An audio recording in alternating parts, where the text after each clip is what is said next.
Hello friends, welcome to our channel medical field guidance. तो basically MNS 2022 का जो exam है वो आपका 15 अप्रैल को है। तो डेफिनेटली आप लोगों ने तैयारी कर ली होगी।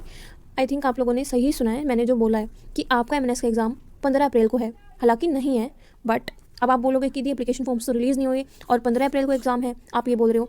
तो एक सिंपल सी मेरी बात अज्यूम करके चलो कि अगर 15 अप्रैल को आपका एग्ज़ाम होता, कमेंट सेक्शन में मुझे हर एक बच्चा लिख के बताएगा कि अगर इस दिन एग्जाम होता तो कितने बच्चों का अभी जीके सेक्शन कंप्लीट हो रखा है, आपका साइंस पोर्शन पूरा अच्छे से हो रखा है, इंग्लिश आपका पूरा हो रखा है।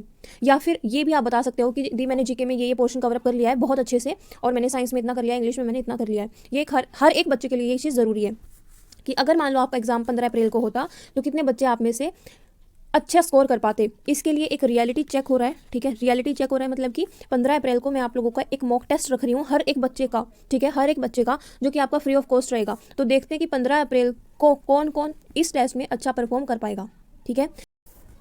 तो देखो ये फ्री टेस्ट है तो हर एक बच्चा एटलीस्ट दे ही सकता है ताकि उसको पता लग जाए कि वो कहाँ लाइक कर रहा है। और ऑलमोस्ट आपके पास 45 दिन का टाइम भी है, जिससे कि आप तैयारी भी कर सकते हो अगर आपकी कुछ चीज़ें छुट्टी हुई है। लाइक अगर आपने साइंस अच्छे से कर रखी है तो इंग्लिश को टाइम दो अच्छे से और जीके को टाइम दो, ताकि ये थोड़ा सा 1.5 महीने में बेटर हो जाए। और 15 अप्रैल को जब आप जो टेस्ट दोगे उसमें आपके 150 का पेपर होता है, तो 150 में से एटलीस्ट 108 प्लस क्रॉस करें, क्योंकि ये आपकी लास्ट ईयर की कट ऑफ थी, ठीक है। उसके बाद इंपॉर्टेंट है यार, देखो फ्री टेस्ट है तो हर एक बच्चा प्लीज़ इसको दे लेना, क्योंकि ये ज़रूरी है। दूसरा, इस वीडियो में मैं बात करूंगी एक इंपॉर्टेंट चीज़ है, जिन बच्चों ने न्यू बैच ज्वाइन किया है अभी, तो उनको थोड़ी प्रॉब्लम हो रही है, क्योंकि हमने 17 जन से अपना जो बैच है वो स्टार्ट किया था। तो अभी जो रिसेंट में बच्चे ले रहे हैं उनको कन्फ्यूजन आ रहा है कि हम अपना सिलेबस जो है पीछे वाला कैसे कंप्लीट करें, और आपने क्या क्या चीज़ें करवा दी है वो हमें पता नहीं लग रहा है। तो इस वजह से ये चीज़ें मैं इस वीडियो में डिस्कस करूँगी, तो ज़रूरी था, क्योंकि उन बच्चों का कन्फ्यूजन मुझे दूर करना था और हर एक को एक्सप्लेन करूँगी मैं। इससे अच्छा है कि मैं वीडियो में समझा दूँ प्रॉपर, उनको अच्छे से समझ में भी आ जाएगा, ठीक है। तो देखो अभी थोड़ा सा बात करते हैं कि हम जो है हमारा 17 जनवरी से बैच स्टार्ट हुआ था। 17 जनवरी से लेकर के हमने क्या किया था 5 ऑफ फेब तक हमने क्या किया था, जीके सेक्शन हमारा पूरा कर लिया था। जीके में हमने क्या क्या किया, करंट अफेयर किए 2021 के, मतलब जनवरी से लेकर के आपके पूरे दिसंबर तक के। उसके बाद हमने हिस्ट्री पूरी की, ज्योग्राफी की, पॉलिटी की, इकोनॉमी की, ठीक है। ये सारी चीज़ें हमने पूरी करी हैं इन दिनों में, ठीक है, जो ये बीच में दिन थे। और हमारा रहता क्या है जीके सेक्शन में, हमारा जीके सेक्शन में रहता है अभी फिलहाल स्टैटिक, रीजनिंग और 2022 के करंट अफेयर। तो हमने क्या किया है उन चीज़ों में, हमने जैसे जो हमारा करंट अफेयर 2021 के थे उसमें मैंने आपको वीडियो लेक्चर प्रोवाइड किए हैं, और साथ में आपको पीडीएफ प्रोवाइड किए हैं टॉप मोस्ट 200 क्वेश्चंस की हर एक आपके मंथ की, ठीक है। जनवरी से लेकर के जून तक के हमने एक जो पीडीएफ उसमें करे हैं, उसमें हमने टोटली 200 क्वेश्चन किए होंगे मुश्किल से, क्योंकि ये इतनी ज़्यादा इंपॉर्टेंट नहीं है। इसमें जो हाईली इंपॉर्टेंट है एमएनएस के एग्जाम के पॉइंट ऑफ व्यू से ज़रूरी है वही मैंने डाले हैं। उसके बाद जून के बाद जुलाई और दिसंबर, यहाँ तक जो मंथ्स हैं हर एक मंथ का सेपरेट मैंने 200 क्वेश्चन की पीडीएफ प्रोवाइड की है, ठीक है, ताकि आप लोगों को कहीं से भी 1% ये ना रहे कि करंट अफेयर का ये वाला क्वेश्चन मैंने पढ़ा नहीं था, ठीक है। उसके बाद हमने क्या किया है, जैसे जो हमारी ये पोर्शन है हिस्ट्री ज्योग्राफी वाले, इनमें हिस्ट्री ज्योग्राफी वाली जो चीज़ें हैं उसमें मैंने क्या किया है, आप लोगों को 20 मिनट का वीडियो लेक्चर प्रोवाइड किया है, जिसमें मैंने थ्योरी डिस्कस किया है, और उसके साथ साथ मैंने हिस्ट्री के आपको 3 सेट प्रोवाइड किए हैं क्वेश्चन के पीडीएफ की फॉर्म में, ठीक है। देखो जीके का मैं जो प्रोवाइड कर रही हूँ उससे बाहर नहीं जाएगा। टोटल आपके 150 क्वेश्चन है, 150 में से 140 डेफिनेटली आपको मिल जाएंगे, ऐसे नहीं लगेगा कि बाहर से कोई क्वेश्चन है। तो बेसिकली जनवरी में हमने ये जीके का एक बेस तैयार किया है कि हमने अगर बेसिकली हम कोई टेस्ट दे रहे हैं तो जीके हमारी सबसे कमजोर होती है, तो मैंने पहले वहीं आपकी पूरी अच्छे से करवाई है, ताकि एक होता है ना आपके अंदर कॉन्फिडेंस रहे कि जीके इतनी भी टफ नहीं है। हालांकि इसका वास्ट सिलेबस है, बट फिर भी मैंने कॉन्साइज करने की पूरी कोशिश करी है।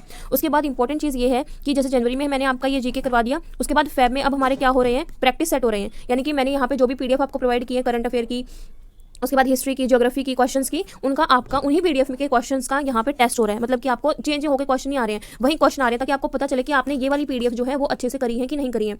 और जब आपका ऐसा होता है ना कि ये वाले क्वेश्चन सोल्व हो जाते हैं टेस्ट वाले, तो आपको थोड़ा कॉन्फिडेंस भी रहता है, ठीक है। तो इस वजह से मैंने यहाँ पे नए क्वेश्चन नहीं रखे हैं। और इंपॉर्टेंट चीज़ कि देखो ये जो आपका प्रैक्टिस टेस्ट है ये हर फ्राइडे को होता है, ठीक है। इसमें आपके 50 to 60 क्वेश्चंस होते हैं, पीडीएफ की फॉर्म में रहते हैं, जिससे बेसिकली आपको सोल्व करना है। अब एक इंपॉर्टेंट बात कि हमने जो एक वीडियो में डिस्कस किया था, 4 वीक मैंने डिवाइड करे थे, यहाँ पे आपको सिलेबस करना है, यहाँ सिलेबस करना है, यहाँ सिलेबस करना है, यहाँ सिलेबस करना है। तो पर्टिकुलर जो पहले वीक का सिलेबस है वो पहले टेस्ट में आएगा, पहले प्रैक्टिस सेट में आएगा, दूसरे वीक का है, और पहले वीक का जो मिक्स होकर के आएगा आपके सेकंड टेस्ट में। आई होप ये वीडियो आपने देखी होगी, तो इससे समझ जाओगे। आगे बात करते हैं इंग्लिश के बारे में कि इंग्लिश में हमने क्या क्या कवर कर लिया है। इंग्लिश में आने से पहले एक बार मैं और डिस्कस कर देती हूँ। जीके में देखो हमने जो चीज़ कवर कर ली है वो तो हो गया। अब रहता क्या है, एक स्टैटिक रहती है, रीजनिंग रहती है, और आपके 2022 के करंट अफेयर रहते हैं। बेसिकली ये जो तीनों चीज़ें हैं ये मैं फरवरी में कंप्लीट करवा दूंगी, मतलब दोनों चीज़ें ऊपर वाली 2022 की करंट अफेयर मार्च में करेंगे, ठीक है। तो ये दोनों चीज़ें मैं फरवरी में आपकी पूरी करवा दूंगी। बाकी अब बात करते हैं इंग्लिश के बारे में। देखो इंग्लिश में मेनली आपकी 2 चीज़ें हैं, ग्रामर और उसके बाद आपकी वोकैब, ठीक है, ग्रामर है और वोकैब है। ग्रामर का मैं आपको फेब में कंप्लीट करवा दूंगी, मुश्किल से 7 से 8 टॉपिक हैं, ठीक है, तो उनके जो रूल वगैरह समझाने होते हैं वो मैं प्रोवाइड कर दूंगी आपको वीडियो के थ्रू। और मैंने इससे पहले आपको जो टारगेट होते हैं डेली टारगेट, उनकी हेल्प से भी ग्रामर एक बार करवा रखी है, तो आपको जो मैं रूल पढ़ाऊंगी समझाऊंगी तो आपको और अच्छे से वो क्लियर हो जाएगी, ठीक है।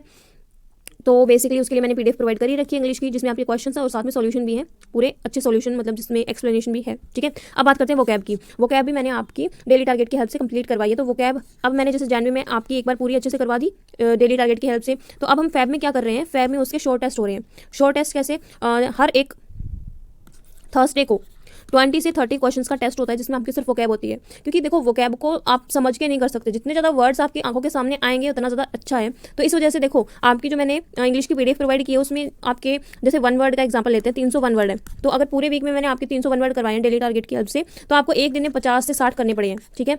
अब अगर आप उनका टेस्ट दोगे तो वो आपके लिए और ज़्यादा बेनिफिशियल इसलिए रहेंगे क्योंकि वो तो आपने रिवाइज कर रखे हैं और साथ में कुछ नए भी आ रहे हैं।